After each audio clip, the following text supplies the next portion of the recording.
میں نے ابو سعید خدری رضی اللہ عنہ کو رسول اللہ صلی اللہ علیہ وآلہ وسلم کے حوالے سے 4 حدیثیں بیان کرتے ہوئے سنا جو مجھے بہت پسند آئیں۔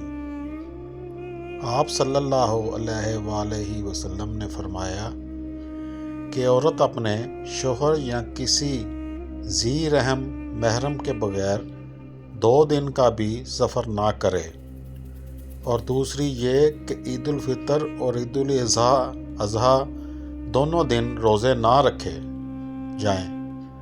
تیسری حدیث یہ کہ صبح کو نماز کے بعد سورج نکلنے تک اور عصر کے بعد سورج چھپنے تک کوئی نفل نماز نہ پڑھی جائے۔ چوتھی یہ کہ 3 مسجدوں کے سوا کسی کے لیے کجاوے نہ باندھے جائیں: مسجد حرام، مسجد اقصیٰ اور میری مسجد یعنی مسجد نبوی۔ صحیح بخاری حدیث نمبر 1197۔